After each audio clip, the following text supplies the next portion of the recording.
All right, good morning, everyone. Welcome back. So what we're up to today is we're just going to finish off the section on cosets, and then we will likely get into the Rubik's Cube. So I just want to indicate what this section is about again. So we talked a little bit about what cosets are already at the end of last day, but I'm just going to reiterate the main takeaway of what we want from this section is we're studying groups. So we've got a collection of objects under an operation, and that collection of objects, so that set of objects with that operation satisfies three properties. That under that operation, there is an identity element. So there's an element that when I multiply it to any other element, so I'm thinking of the operation as multiplication. When I multiply to any other element in that set, in that group, it remains invariant. There is, for any element, there's an inverse. So for any element A, you can always find an inverse element such that the product of the two gives the identity. And the operation is associative. So A times B times C, it doesn't matter whether you multiply the A and the B first and then to the C, or the A to the product of the multiplication of B and C. So those are, this just a rehashing of, we got a set of objects and a binary operation. And we're trying to find structure in this. So our puzzles, our permutation puzzles all turn out to have the property that their collection of all their moves forms a group under composition. So doing one move followed by another move is what we call a move sequence. And so the set of all move sequences forms a group. And so we want to find structure in their move sequences. And that's where we tied this up with groups. So the move sequences are groups, but then we also had this idea of there are subgroups. So these are subsets of them, which also are groups in and of themselves. And so that way we, for example, on various puzzles like the Rubik's Cube, we can look at one move, like a quarter turn of one face, and we could look at all of the possible sequences that are generated by that one turn. And that forms a subgroup of the whole group. And so that forms some sub-collection of possible configurations that are all related to each other. What cosets allow us to do is to take subgroups and use them to essentially tile the entire group. So we look at translations of the subgroup to cover the entire group. And so it's this kind of structure we're trying to exploit here. And so that's what we're trying to get out of cosets, is that if we have a subgroup H of a group G, we can use H to essentially tile all of G. And the various translations of it that we're using to tile, by tile I mean cover all of G, the various translations are what are known as the cosets of H. Now, in order to build up this idea, we had to start with an equivalence relation. So we start with an equivalence relation. That equivalence relation gives us a way to partition the set into equivalence classes. And these equivalence classes are what we're going to call the cosets in this particular case. So let's have a refresher of what we did. So we started with a group G and a subgroup H. And we defined this equivalence relation on our big group G by A is related to B modulo H. We just refer to this as modulo H, if their difference is in H. So these are two arbitrary elements of G. They don't need to be in H themselves. They're just two arbitrary elements in our big group. And we call them related modulo H, or related under H, if their difference is in H. And their difference in this case is the inverse of one times the other, so A inverse times B. And we carried out a few logical equivalences here and got this result that said they are related if one is an H multiple of the other. So if one is the multiple of another where the multiple was coming from H. So A and B are related if B is A times H for some H in the subgroup. So that's another way to define the equivalence. I could have defined them as their differences in H, or I could have defined these two things are equivalent or related to each other if one can be obtained from the other by taking it times an element of H. We verified it was an equivalence relation. So this relation partitions our big set G into equivalence classes. What are our equivalence classes? Well, for a particular element A in our big group, the equivalence class, now I'm reading this line right here, the equivalence class is just the set of all elements B in our group that are related to A. So that's a set of all B such that A is related to B. And then we just use that last line up above that said, if A is related to B, then that means B is A times some H. And so that gave us this last line here, this last line down there that said, the equivalence class of A is just all elements B, which are A times some element of H. And that gives us a nice way to talk about the equivalence class then, because it says the equivalence class of A is really just this set here, A times all of H. So that's just shorthand for A times every element of H. You just multiply A to every element of H. Write out H as an entire set and then just multiply every one of them by A. And that gives you your new set, which is the equivalence class of A. We call this the left coset just because A is being multiplied on the left-hand side. Similarly, we could define a right coset. That's just H times little a. That would be the right coset. Those would come about from a difference equivalence relation. The equivalence relation we would get from the right cosets would be A is related to B if A times B inverse is in H. And so that's different than the original equivalence relation where we said A inverse times B is in H. And these are different because we're assuming that these things are not necessarily commutative. So A times B is not B times A, and so that means that this product A times B inverse would not be the same as A inverse times B, and so this would give perhaps a different set of equivalence classes. So we're just going to focus on the left ones for now. So let's get an example down as to what these things represent.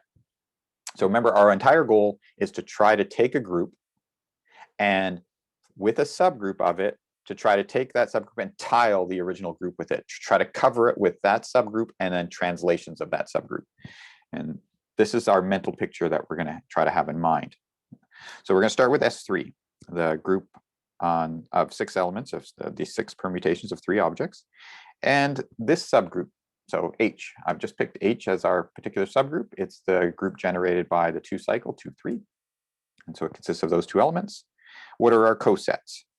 So our cosets, our first one, maybe I'll write it as the identity times H, which is just H. So that's our first coset. So that is just H itself. Our next coset, well, we just pick an element and we multiply it to H. So I'll take a second coset, starting with H. I'll multiply it by maybe the element 1, 2. So that's another left coset. And I go ahead and work out the product. So that's 1, 2 times the identity, 1, 2 times 2, 3. And so that becomes 1, 2. And then the other one is 1 goes to 2, 2 goes to 3. So 1 goes to 3, and then 3 goes to 2. And then 2 goes to 1. So the product of those 2 cycles is 3 cycle 1, 3, 2. And so that is the left coset given by, or with representative 1, 2. So the 2 cycle 1, 2. So that's another left coset. Let's try to find some more left cosets. So maybe I'll take the element 1, 3, which is, and I'm just reading across our set S3 this way and just picking elements one at a time as I go along. So 1, 3, and form that left coset. So that is just multiply the elements of H by 1, 3.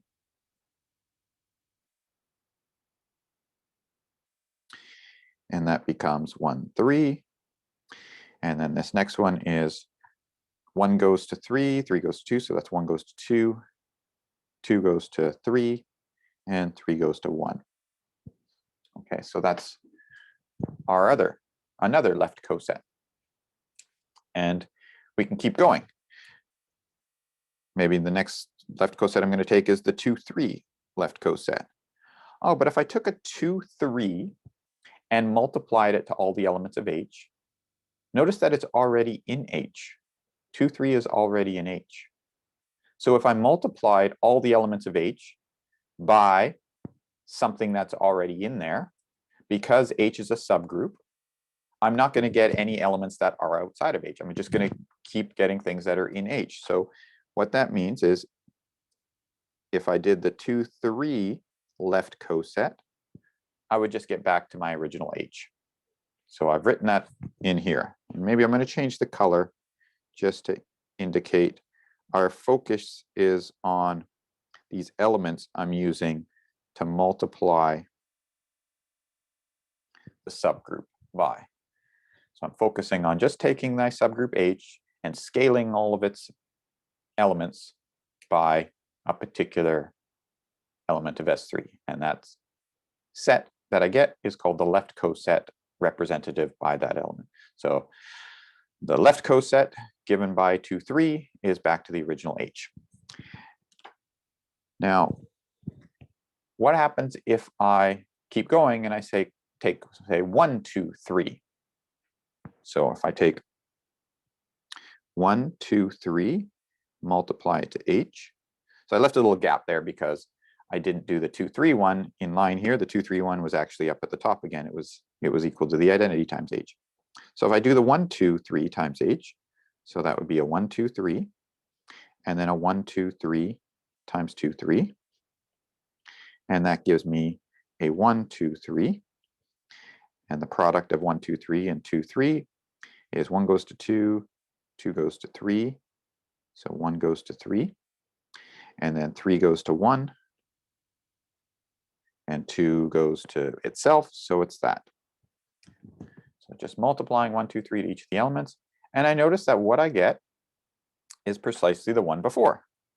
So in fact, what this tells me is that this is equal to 1, 2, 3 times H. So that left coset of 1, 2, 3 is the same as the left coset of 1, 3. And you can probably check this on your own, but I'll write it out. There's only one more left coset to compute, and that's 1, 3, 2. And it turns out that the 1, 3, 2 coset is the same as the 1, 2 coset. And so there's our cosets. So there are 3 distinct left cosets. If you look closely, only one of them is a group. Only the first one, H, is a group itself. That was the one we started with. The other ones are not groups because, for one thing, they don't have the identity in them, but they are translations of this group. So what we've effectively done is we've taken all of S3 and we started with a subgroup and we've split it up into 3 sets. The subgroup, this left coset, and this left coset. So we've partitioned S3 into 3 sets, one of which is a subgroup, and the other ones are translations of it. And not only have we partitioned it, we've actually partitioned it into sets of equal size. Each of these sets has size 2. So that's where we're going with this. This idea of cosets allow us to take a subgroup and use it to partition the larger group. And we're partitioning it in such a way that the subgroup is one of the sets in the partition, and translations of it are the other sets in the partition. So that's this whole business of why we wanted equivalence relations And why we made the connection with partitions is because ultimately we want to find a partition. And so we did it through use of this equivalence relation. And the equivalence was the difference of two elements is in the subgroup. That's what gave rise to the equivalence relation and the partitions. So we can do the same thing. We could find the right cosets. This is saying, well, maybe I should add one more thing here, is we've done our left cosets. There are three distinct left cosets. A set of left coset representatives. So representatives. Remember, these left cosets are just equivalence classes. And so they have a representative for each one. So we call a set of equivalence class representatives, or in this case, left coset representatives. And they are a representative of the first one, which is the identity, a representative of the second one, and a representative of the third one. And those were the three representatives I used up here: identity, 1, 2, and 1, 3. Those are these representatives. So maybe I'll just draw a line connecting these. So that's where I used those representatives. They were the things I was translating by. So I didn't translate H at all. That was the identity. And then I translated it by 1, 2, and then I translated it by 1, 3.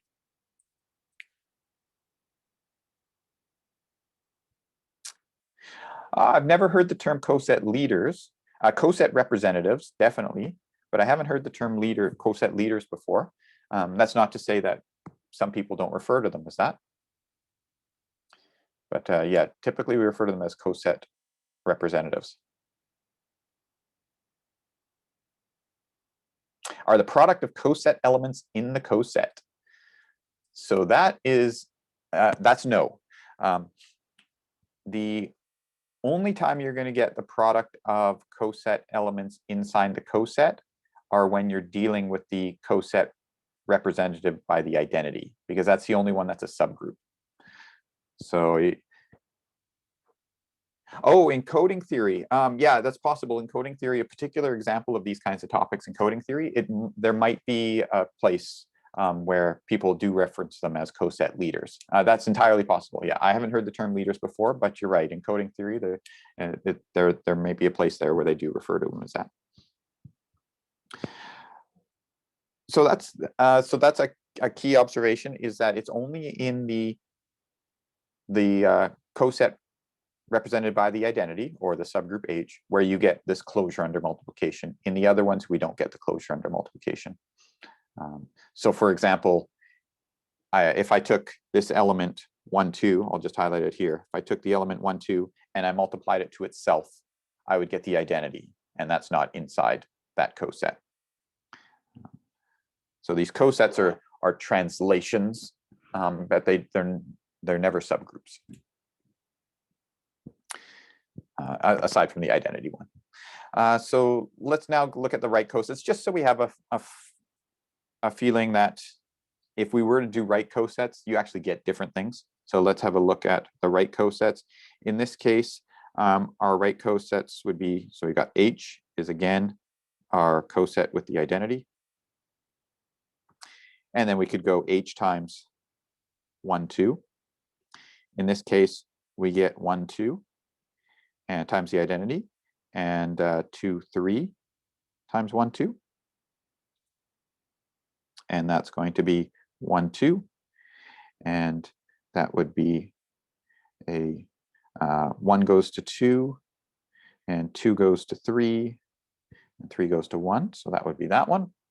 And that's also the coset you'd get if you did a 1, 2, 3 times, I forgot to leave enough room for the H, an H times a 1, 2, 3.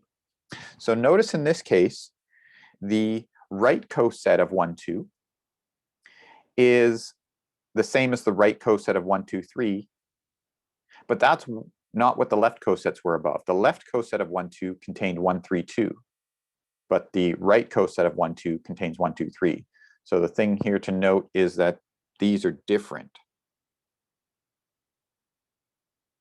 These are different. Left and right cosets don't have to be the same. So if you do consider right cosets, you'd be getting a different collection of tiles, if you will. If you tile the group with the subgroup and then different subsets, different translations. You may kind of think of like translations in another direction, if you will. So then the last one, H 1, 3 is 1, 3 and 2, 3 times 1, 3. And that's going to be 1, 3 and 1, 3, 2, which is H times 1, 3, 2. So that's the third coset. So we still get 3 cosets, 3 right cosets in this case, but they are different. The sets themselves are different. Okay, so let's have a look. Same big group, S3. We'll just look at a different subgroup now. We'll look at a subgroup of size 3. So the subgroup of size 3 I'll call K. It's the one generated by 1, 2, 3, and it's listed there. In what sense are they always inverses? In the sense that,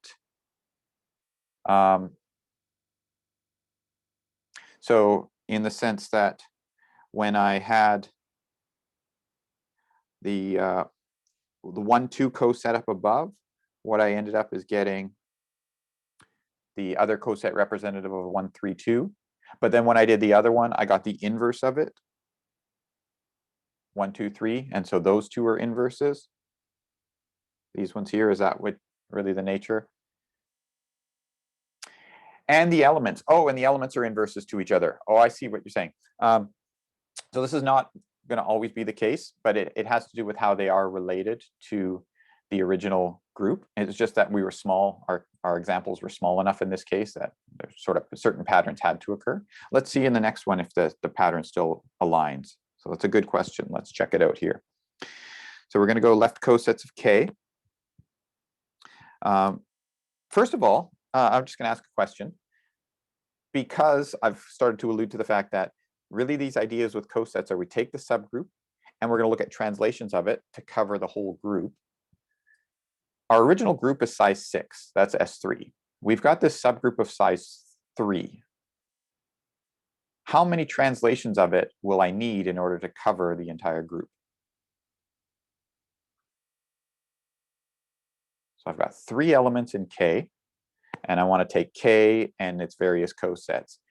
Yeah, we're going to have to take 2 translations of this, the K itself, and then 1 translation, so another coset, and that should cover it all. So we already know at this point, at least we're getting a feeling for, that there should only be 2 cosets. And so let's figure out what they are. So there's the K coset, identity 1, 2, 3, 1, 3, 2. And that one is also the coset given by 1, 2, 3. And it's also the coset given by 1, 3, 2. So those are 3 different ways to represent the same coset: the identity representative, or the representative 1, 2, 3, or the representative 1, 3, 2. And then the other coset we can get by taking, let's say, the element 1, 2. And that gives us 1, 2. And then 1, 2 times 1, 2, 3, which is 1, 3. And 1, 2 times 1, 3, 2, which is 2, 3. So that's the other coset. And it could also have been represented by 1, 3K or 2, 3 times K. And that's it. Those are the 2 cosets. They are disjoint. That's still something we have to prove, that they are disjoint. But in our examples, it looks like these 2 cosets are disjoint. So we get 2 disjoint cosets. So there are 2 disjoint. Now this will be redundant because we'll prove that cosets are definitely disjoint. They're either equal or disjoint. There are 2 disjoint cosets. In fact, I really don't need to go on and indicate why there's a proof that these are disjoint, because we already know they're disjoint. Cosets are equivalence class representatives. And so I'm just going to flash back to the previous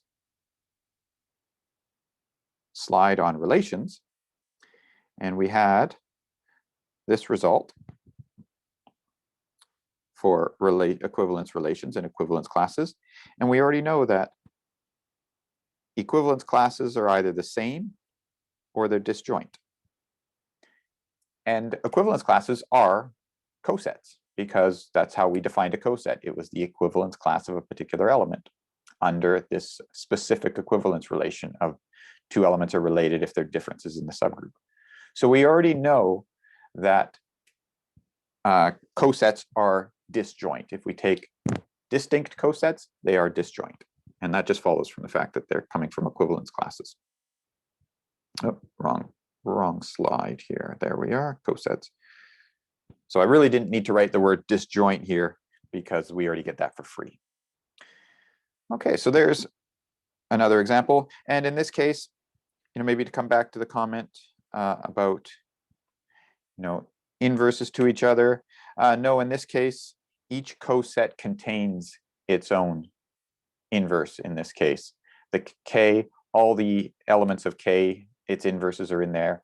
And then for the other coset, its inverses are in there. Whereas in the other examples, the inverses were split across cosets. The inverse of a 3-cycle was in another coset. But there are some structure that we can exploit and get out of these cosets. So we'll do one more example, and then we'll write down the properties of the structures that we get in these cosets. And the idea is that we do get a lot of structure in cosets, and they help us do things like these partitions. So let's look at this next one, Z16. So addition under addition mod 16. The subgroup we're going to look at is the one generated by 4. So that's 4, 4 plus 4, 4 plus 4 plus 4, 4 plus 4 plus 4 plus 4, which ends up being 0. So we're back to where we started. So that's a subgroup of order 4. So this is a subgroup of order 4. In a group of size 16, we're going to list the cosets. Before we even list the cosets, do we have an idea of how many there should be? How many cosets should there be?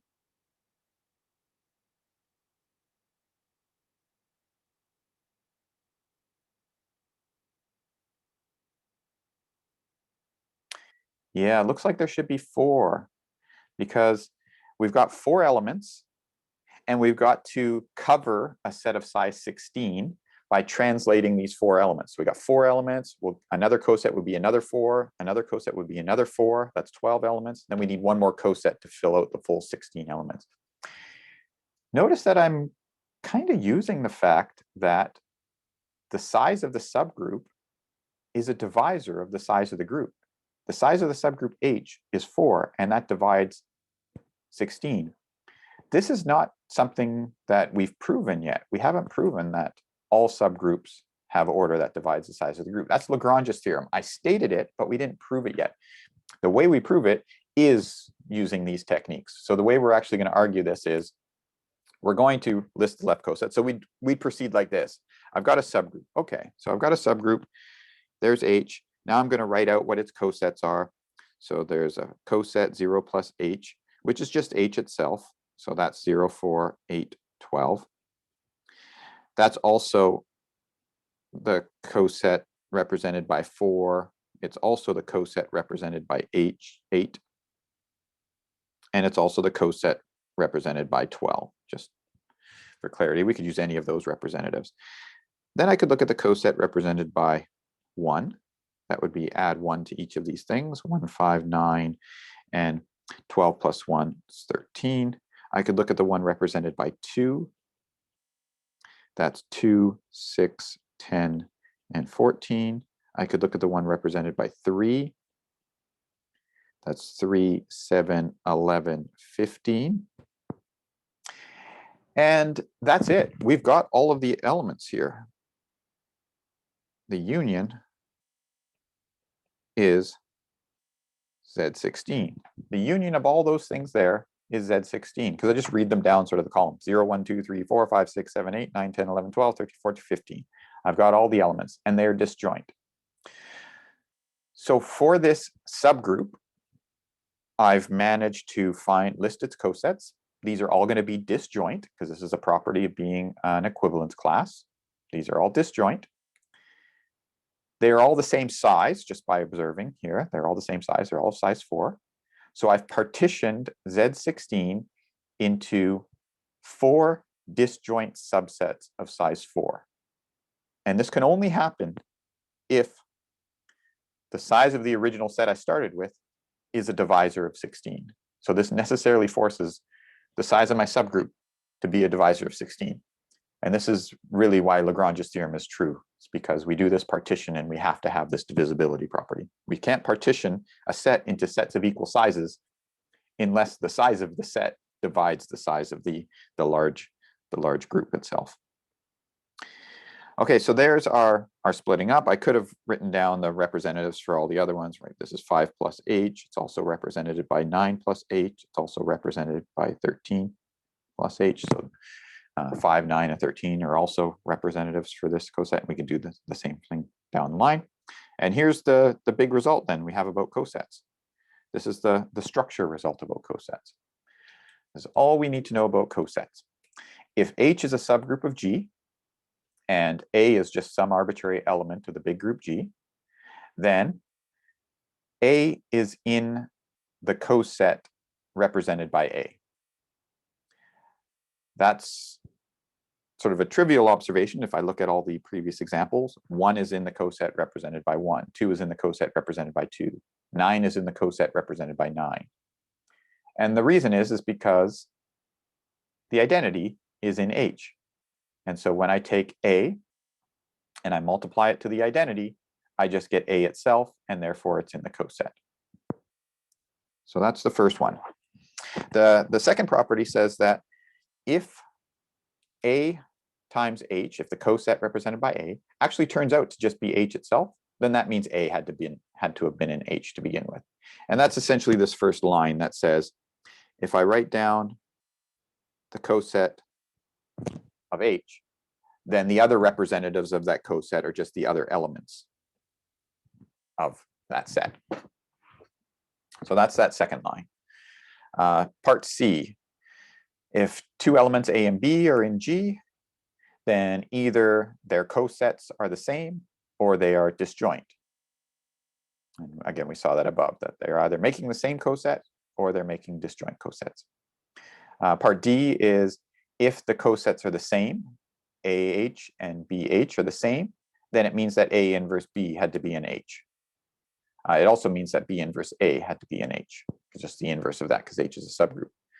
So this tells me, I mean, there's nothing new here other than just translating it back to a relation. It says AH is equal to BH, so they're the same coset, meaning that their equivalence classes are the same, but equivalence classes are the same precisely when the 2 elements are related. And that was the definition of our relation, was A inverse B is in H. So that's this first statement here that I've written in sort of the proof of the paragraph is really A, B, C, and D all just follow from the properties of equivalence relations. They're all just following from the fact that what a coset is for us is it's just an equivalence class. It's just the equivalence class of A under that relation tilde H. Okay, so then the new aspects that are particular for this equivalence relation, rather than equivalence relations in general, it's specific to this one, where 2 elements are related modulo a subgroup H, is the following. If H is finite, then the size of the coset is the size of H itself. So how do we prove that? Well, the idea is the map, I'll call it psi, which takes A to AH, which is defined by taking the element little h to the element A little h, is a bijection. So this is bijective. So therefore, since I found a bijection between these sets, they must be the same size. And that we can see from everything we've done above, right? The way we've created this coset from the one above was we just added 1 to each of the elements.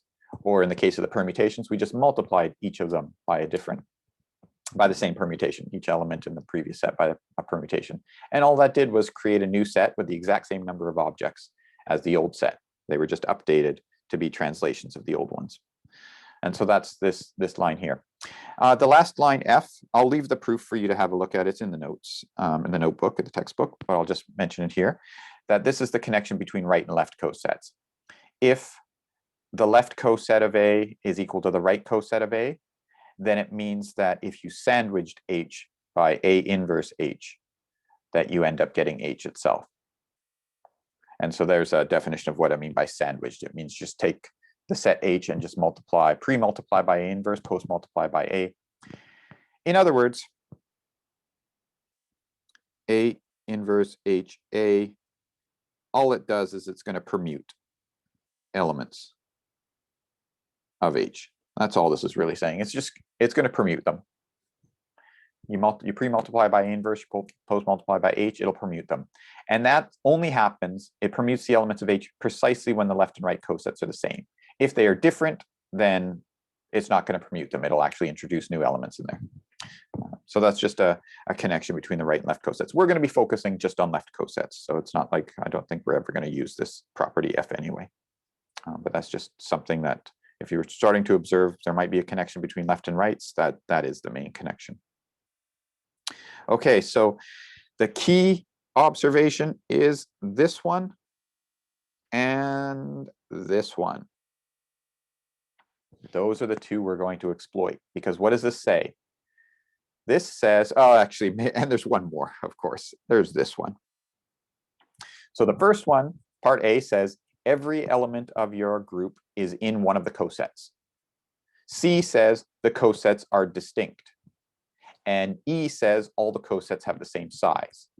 So this tells us that we can partition.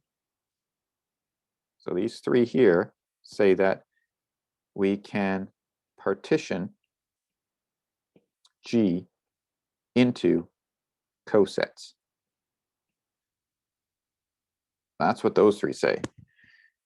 We can partition it because every element of G is going to be in one of the cosets. That's A. All the cosets are disjoint. That's property C.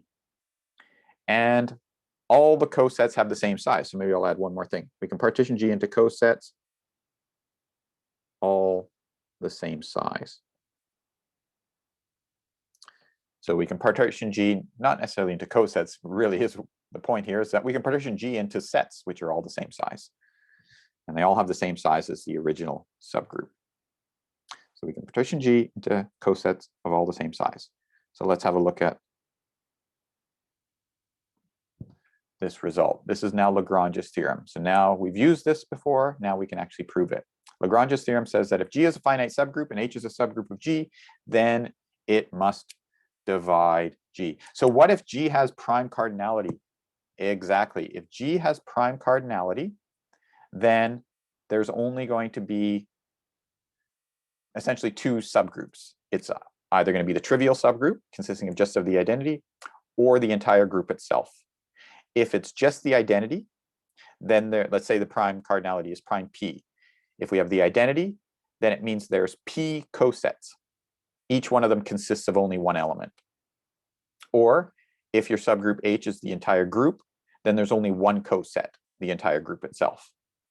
Yeah, so when you've got prime cardinality, there's really one of two cases that can happen for your subgroups. It's either the trivial group or the whole group, and there's nothing in between. And so Lagrange's theorem tells us that there's a real restriction on the size of a subgroup.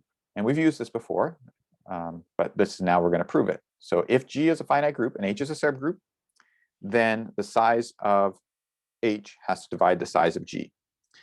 So how do we prove this? Well, we look at the equivalence relation, which is given by tilde H. So this equivalence relation can be used to partition G into left cosets. And these left cosets, they're really coming from the equivalence classes of A, which our AHs. And so what we'll do is we'll let A1H, A2H, all the way up to AKH be the set of distinct cosets. So those are our distinct cosets. Then what do we have? Well, since those are the set of distinct cosets, they union to all of our group. So G is A1H union A2H union all the way up to AKH. So we can get that union. And this is a disjoint union. I'll write that out. This is a disjoint union. And because it's a disjoint union, it means that to get the cardinality of G, I would just get the cardinality of each one of these things and add them together. Because they are disjoint, I can just add their cardinalities. I don't have to worry about overcounting. But each one of these has the same size. Each coset, the size of a coset is the same as the size of the original subgroup you used to make the cosets. So these are all just the size of H. And there were K of them. So that's K times H. And that is precisely what we wanted to show. Therefore, the cardinality of H divides the cardinality of G. And that's the end of our proof. How many cosets were there? The number of cosets is precisely, it's K in this case, which is the size of G divided by the size of H. And so we get that particular case, which we already knew. I saw in the previous examples, like I had Z16. So there's 16 elements. And I said, here's a subgroup of size 4. How many cosets will we get? Well, this is now confirming that answer, that you take the size of your group, which was 16 in our case, the size of your subgroup, which was 4. You take the division of 16 divided by 4, and that gives you the number of cosets you expect to get. And that's what this is verifying. The number of distinct left cosets is the size of G divided by the size of H. It's also the size of the number of distinct right cosets, but we're only going to focus on left cosets. And this is called the index of H in G. And we usually write it with this square bracket notation with the colon between them. So G colon H with square brackets around it. That's the index. We're not going to be using, we're not going to be using this to any great degree, so it's unlikely we'll ever write down this index, but that's just the vernacular that's used around here. So that tells us how many cosets we're going to get. The size of G divided by the size of H, and it came as a consequence of the proof of Lagrange's theorem, which said that the size of the subgroup divides the size of the group. And from that, we can also prove this result that we've been using all along, that the order of an element divides the size of a group. And the reason the order of an element divides the size of the group is because the order of an element, so order of A is the cardinality of the group generated by A. And so since that is a subgroup of G, then Lagrange's theorem tells us that the size of that subgroup divides the size of the group, but that's precisely what the order of the element is. It's the size of the subgroup it generates. And so that tells us that the order of an element must divide the size of the group. And we get the additional result, part B, that says, because the order of an element kills the element itself, then so must the size of the group, because that's just going to overly kill it. The order of an element is already divisor of G, so you're already going to kill the element, and then what's left over is just going to keep the identity as it is. All right, so that is our sort of divergence, if you will, into what are called cosets. The way we're going to use these things is as follows. I'll just give a bit of a, so we don't have enough time to really dip into the Rubik's Cube too much, but what I'll indicate is maybe a potential on how we're going to use these things. Let's see. Okay, actually, consider the 15 puzzle. We'll go back to the 15 puzzle, actually.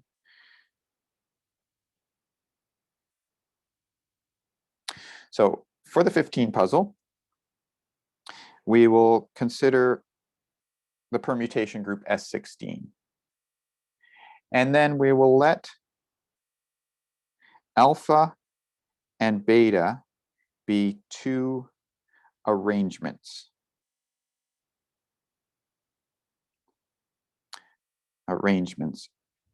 Of the pieces, two configurations. So these are two configurations. You've dumped the tiles out, you've arranged them back in. What we're going to do is we're going to let A be related to B if and only if, or sorry, alpha being related to beta, if and only if alpha can be taken to beta through puzzle moves.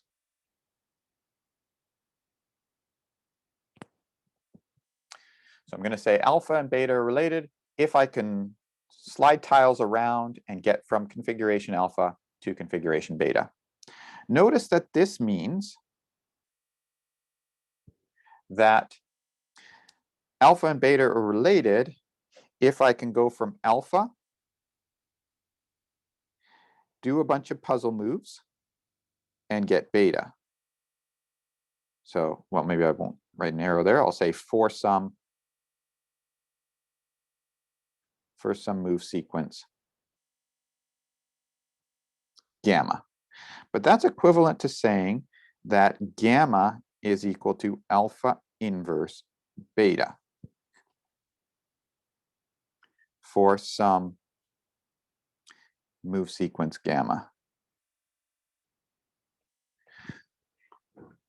So what that means is I'm able to do a move sequence that produces the configuration alpha inverse gamma. So in other words, this means that alpha inverse beta is solvable.